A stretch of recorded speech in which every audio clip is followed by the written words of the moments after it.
श्री शिवाय नमस्तु भयम। दोस्तों, जैसा कि आप सभी लोग जानते हैं कि 21 जनवरी 2026 यानी बुधवार को पड़ रही है माघ महीने की शुक्ल पक्ष तृतीया तिथि। और दोस्तों, यह वह तिथि है जो माघ महीने में पड़ने वाली सबसे बड़ी तिथि है, क्योंकि यह बुधवार के दिन पड़ रही है, जो बहुत ही खास है।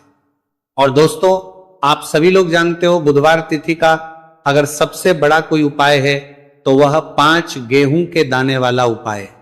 तो दोस्तों, इस बुधवार तृतीया तिथि के दिन आप लोगों को इस वाले उपाय को जरूर करना है। बहुत सारे लोग होंगे जिन लोगों ने इस उपाय को ना किया हो, मतलब पूरा साल निकल गया, उन्होंने किसी भी दिन इस 5 गेहूं के दाने वाला उपाय को ना किया हो।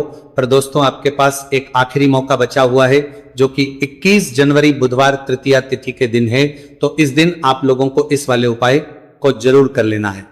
भले ही आपने पूरे साल भर इस उपाय को किया हो, पर अगर आपने इस माघ महीने के बुधवार तृतीया तिथि के दिन अगर इस वाले उपाय को कर लिया तो आपको इस उपाय को करने का वो फल मिलेगा जिसकी आपने कभी कल्पना भी नहीं करी होगी।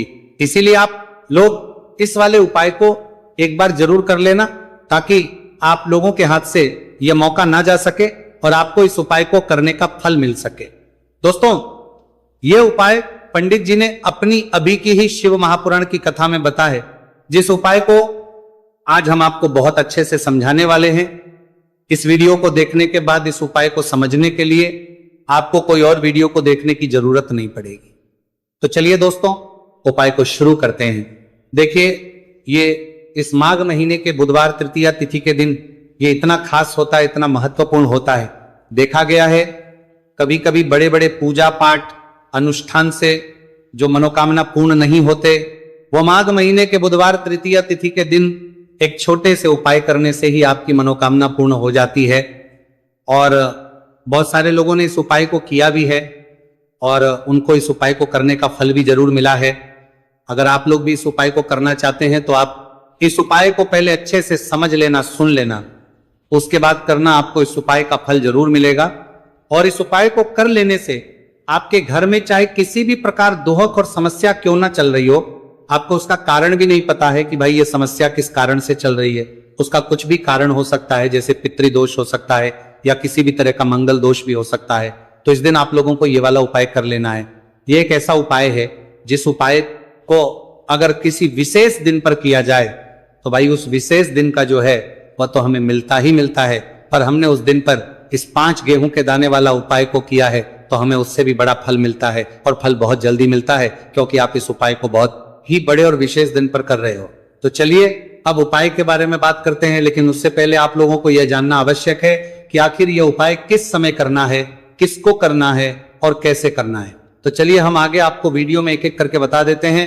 लेकिन उससे पहले अगर आप लोग हमारे चैनल पर नए हैं तो हमारे चैनल को सब्सक्राइब कर लेना, इस वीडियो को लाइक करके कमेंट बॉक्स में श्री शिवाय नमस्तु भयम ओम नमः शिवाय जरूर टाइप कर देना। तो दोस्तों, इस 5 गेहूं के दाने वाला उपाय को हमें इस बुधवार तृतीया तिथि के दिन कैसे करना है, किसको करना है, किस समय करना है और कहां पर करना है, ये सारे सवालों के जवाब आपको इस वीडियो में मिल जाएंगे। और जो ये वीडियो देखेगा भाई, उसको 5 गेहूं के दाने वाला उपाय जरूर करना चाहिए, क्योंकि इस दिन 5 गेहूं के दाने का भी ही बड़ा और विशेष महत्व होता है। और जब बात आ जाए 5 गेहूं के दाने की, तो यह सोने पर सुहागा वाली बात हो जाती है, और यह एक बहुत ही बड़ा उपाय हो जाता है इस बुधवार तृतीया तिथि का। तो अब दोस्तों, इस 5 गेहूं के दाने वाला उपाय को आखिर करना किसको है, सबसे पहले हम लोग वो बात जान लेते हैं।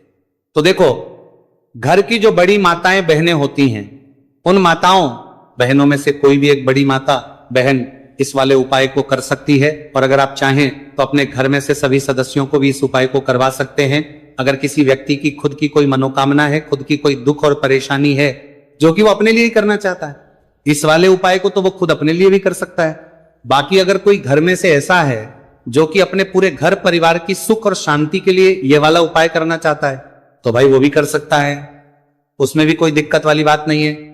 कहने का मतलब यह कि इस उपाय को हर एक सदस्य भी कर सकता है, और पूरे घर परिवार के सदस्य के लिए घर की बड़ी माताओं बहनों में से कोई एक माता बहन भी कर सकती है। माताएं बहनें अगर घर में उपस्थित ना हो या वह ये वाला उपाय ना कर पा रही हो, तो फिर घर का कोई बड़ा सदस्य भी इस 5 गेहूं के दाने वाला उपाय को कर सकता है, चाहे फिर वह पुरुष ही क्यों ना हो, उसमें कोई भी दिक्कत वाली बात नहीं है। उसके बाद में दोस्तों जो अगला प्रश्न निकल कर आता है वह यह इस उपाय को लेकर कि आखिर इस उपाय को हमें किस समय करना है, सुबह के समय करना है कि शाम के समय करना है। तो देखो इस वाले उपाय को आप लोग सुबह के समय भी कर सकते हो और शाम के समय प्रदोष काल में भी कर सकते हो।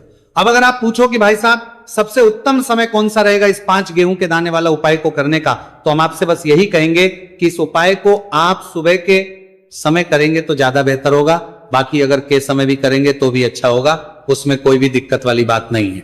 तो अब दोस्तों जो अगली सबसे बड़ी और महत्वपूर्ण बात आती है वो ये आती है कि सुबह अगर हम उपाय को करेंगे तो हमें कितने बजे से लेकर कितने बजे तक के बीच में करना है, और शाम के समय प्रदोष काल में करेंगे तो हमें कितने बजे से लेकर कितने बजे के बीच में करना है। सुबह जितनी जल्दी हो सके आप उपाय को करने की कोशिश करना, बाकी किसी कारणवश लेट भी हो जाओ, थोड़ी देर भी हो जाए तो 10 या 11 बजे तक भी आप उपाय कर लेना, पर 12 बजे से ज्यादा देरी ना हो, ठीक है, इस बात का ध्यान रखना।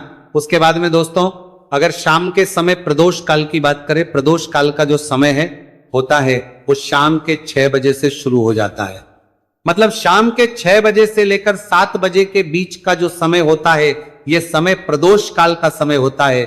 इस उपाय को 7 या 8 बजे के बीच में भी कर सकते हो, मतलब शाम के 6 बजे से रात 8 बजे के बीच में आप कभी भी इस वाले उपाय को करते हो, उसमें कोई भी दिक्कत वाली बात नहीं। परंतु बुधवार तृतीया तिथि के दिन कोशिश करना कि समय के अंतर्गत ही कर लो, किसी कारणवश ना कर पाओ तो थोड़ा देरी से भी कर सकते हो, आपको उपाय का फल जरूर मिलेगा। देखिए गुरुदेव ने बताया है कि जो प्रत्येक महीने पंचमी की तिथि आती है वह हमारे जीवन से सारे संकटों को दूर करने के लिए बहुत ही खास होती है। तो देखिए आज के इस पूरे वीडियो में हम आपको गुरुदेव बताए गए 2 से 3 बहुत ही चमत्कारी उपाय बताने वाले हैं। ये तीनों ही उपाय आपके जीवन के सारे संकट और समस्याओं को समाप्त करने वाले हैं। तो चलिए दोस्तों जान लेते हैं गुरुदेव द्वारा बताए गए सबसे पहले चमत्कारिक और विशेष उपाय के बारे में। तो देखिए दोस्तों इस उपाय को करने के लिए सबसे पहले तो आपको मात्र 5 गेहूं के दाने लेने होंगे और इसी के साथ में आपको 1 लोटा जल लेना है। देखिए जल आपको तांबे के पात्र के अंदर लेना है और विशेषकर ये जो जल है आपको अपने घर से ही लेना है। अब देखिए दोस्तों इसी के साथ में आपको जो आपने 1 लोटा जल लिया है इसमें आपको मात्र 1 गुड़ का टुकड़ा भी मिलाना है। पूज्य गुरुदेव ने बताया है कि जब भी हम ये गुड़ का टुकड़ा इस पात्र के अंदर डालते हैं तो ये हमारे जीवन के कई प्रकार के दोषों को समाप्त करने के लिए होता है। देखिए ये जो जल है हमारे जीवन से वास्तु दोष, काल दोष और पितृ दोष को समाप्त करने वाला है, तो इसीलिए आपको मात्र 1 गुड़ का टुकड़ा भी इस जल में मिलाना है। अब देखिए दोस्तों मात्र इन सभी सामग्रियों को सीधे लेकर के आपको पहुंचना है भगवान शिव के मंदिर में। केवल आपको एक विशेष बात का ध्यान रखना है कि आपने जो 5 गेहूं के दाने लिए हैं ये कहीं से भी टूटे हुए खंडित नहीं होने चाहिए, इस बात का आपको विशेष कर ध्यान रखना है। देखिए शिव मंदिर बचने के बाद सबसे पहले तो आपको अपना मुख उत्तर दिशा में कर लेना है तथा दक्षिण दिशा में आपको बैठ जाना है। लेकिन शिव मंदिर में यदि भीड़ अधिक है तो फिर आप किसी भी दिशा में बैठकर इस उपाय को कर सकते हैं। देखिए इस उपाय को करने के लिए सबसे पहले तो आपको एक कार्य करना है। आपके पास जो 5 गेहूं के दाने हैं इन्हें आपको अपने हाथ में लेना है और आपने जो ये गुड़ से युक्त जल तैयार किया था ये जल आपको इन गेहूं के दाने पर डालना है। यानी कि आपको ये जो गेहूं के दाने ही शिवलिंग पर गीले के ही अर्पित करने हैं, क्योंकि सूखी चीजें हम कभी भी शिवलिंग पर अर्पित नहीं करते हैं। अब देखिए दोस्तों आपको एक कार्य करना है। आपके पास 5 गेहूं के दाने हैं तो इनमें से आपको 4 गेहूं के दाने अलग कर लेने हैं और ये जो 4 गेहूं के दाने हैं इन्हें आपको एक साथ शिवलिंग पर जहां श्री गणेश जी का स्थान होता है, यानी कि शिवलिंग के सीधी तरफ जहां पर गणेश जी विराजमान होते हैं वहां पर आपको 4 गेहूं के दाने अर्पित कर देने हैं और आपको श्री शिवाय नमस्तुभयम या फिर ओम नमः शिवाय इस मंत्र का कम से कम 11 बार जाप कर लेना है। देखिए आपको 4 गेहूं के दाने शिवलिंग के सीधी तरफ अर्पित कर देने हैं। अब इसके बाद आपके पास जो अंतिम गेहूं का दाना बचा हुआ था 5वां गेहूं का दाना, इससे आपको जो आपके पास जल का पात्र है उसमें डाल देना है और ये जो जल है इसे आपको धीरे धीरे भगवान शिव के शिवलिंग पर ही अर्पित कर देना होगा। श्री शिवाय नमस्तु भयम इस मंत्र का लगातार जाप करते हुए गुरुजी ने बताया है। यह जल आपको इतने धीरे धीरे अर्पित करना है कि आप जल समर्पित करते हुए कम से कम 11 बार श्री शिवाय नमस्तु भयम इस मंत्र का जाप अवश्य कर सकें। अब आपको शिवलिंग के सामने बैठकर थोड़ी सी देर मंगलेश्वर महादेव का स्मरण कर लेना है, क्योंकि विशेषक यह तृतीया तिथि बुधवार के दिन पड़ी है, इसीलिए आपको अवधूतेश्वर महादेव का स्मरण करना है। अब आपको आपके जीवन में जो भी असफलताएं चल रही हैं उन्हें दूर करने की प्रार्थना कर लेनी है। व्यापार में अगर आपको सफलता नहीं मिल पा रही है, आपका बच्चा पढ़ाई लिखाई नहीं कर पाता है, या फिर आपके विवाह में विलंब हो रहा है, तो जिस भी प्रकार की आपकी समस्या है उसे आपको महादेव के समक्ष रख देना है। गुरुदेव ने बताया है जो भी व्यक्ति ये उपाय इस प्रकार से कर लेता है तो उसके जीवन की जो सारी परेशानियां हैं वह धीरे धीरे करके समाप्त होने लगती हैं। चलिए दोस्तों, हम जान लेते हैं गुरुदेव द्वारा बताए गए दूसरे खास उपाय के बारे में। देखिए, ये जो उपाय है आपके जीवन में चल रही कर्ज की समस्या को समाप्त करने के लिए है। देखिए, पूज्य गुरुदेव कहते हैं कि कई बार हम कर्ज तो ले लेते हैं, लेकिन उससे उतारते समय हमें कई प्रकार की कठिनाइयों का सामना करना पड़ता है। और जब हमारा यह कर्ज नहीं उतरता है तो हमारे दिमाग में केवल एक ही बात रहती है कि एक बार है कर्ज उतर जाए, उसके बाद में जीवन में कभी भी कर्ज नहीं लूंगा। तो विशेषकर जीवन से कर्ज से जुड़ी हुई समस्या को समाप्त करने के लिए आपको ये चमत्कारी उपाय करना है। देखिए, इस उपाय को करने के लिए सबसे पहले तो आपको मात्र एक लोटा शुद्ध जल लेना हो तांबे के पात्र के अंदर, अपने ही घर से। इसी के साथ में आपको मात्र एक गुड़ का टुकड़ा भी लेना होगा। गुड़ का टुकड़ा आपको मात्र छोटा सा ही लेना, और सबसे आखिर में आपको मात्र मसूर की दाल लेनी होगी। यदि आप चाहे तो मसूर की दाल 11 भी ले सकते हैं, या फिर 21, 41, 41, 41 या फिर 108, जितनी भी आपके पास मसूर की दाल उपलब्ध है उतनी मात्रा में आप मसूर की दाल ले सकते हैं। अब मात्र ये जो तीनों ही सामग्रियां हैं इन्हें सीधे लेकर के आपको पहुंचना है भगवान शिव के मंदिर में। पूज्य गुरुदेव ने बताया है कि यह उपाय चाहे तो शाम के समय में भी कर सकते हैं। शाम को प्रदोष काल के समय में यदि आप यह उपाय करते हैं तो आपके लिए सर्वोत्तम होता है। प्रदोष काल के समय यदि आप ये उपाय नहीं कर सकते तो फिर आप ये उपाय सुबह से लेकर के शाम तक किसी भी समय में कर सकते हैं। देखिए, मंदिर पहुंचने के बाद सबसे पहले तो आपके पास जो गुड़ का टुकड़ा है इसे आपको उस जल के पात्र के अंदर डाल लेना है, और ये जो जल है इसे आपको भगवान शिव की शिवलिंग पर धीरे अर्पित कर देना है। श्री शिवाय नमस्तु भयम इस मंत्र का लगातार जाप करते हुए और तुमरुकेश्वर महादेव का स्मरण करते हुए। अब देखिए, आप जो मसूर की दाल लेकर के गए थे इन्हें आपको एक एक करके शिवलिंग पर अर्पित करना है। आपको एक मसूर की दाल शिवलिंग पर अर्पित करनी है, फिर आपको आर्यन मुक्तेश्वर महादेव का स्मरण करना है, फिर दूसरी मसूर की दाल आपको शिवलिंग पर अर्पित करनी है, फिर आपको आर मुक्तेश्वर महादेव का करना है। गुरुजी ने बताया है कि चाहे आप 11, 20, 51 जितनी भी आप मसूर की दाल लेकर के आए हैं उतनी ही बार आपको आर्यन मुक्तेश्वर महादेव का स्मरण करना है, और एक एक मसूर की दाल आपको शिवलिंग पर अर्पित कर देनी है। पूज्य गुरुदेव ने बताया है कि जो भी व्यक्ति लगातार 5 बुधवार इस उपाय को कर लेता है तो गुरुजी ने बताया है कि इस उपाय को करने के बाद हमारे जीवन में धन प्राप्ति के रास्ते कहीं ना से खुल ही जाते हैं। तो इस प्रकार से आप कर्ज मुक्ति के लिए दूसरा उपाय कर सकते हैं।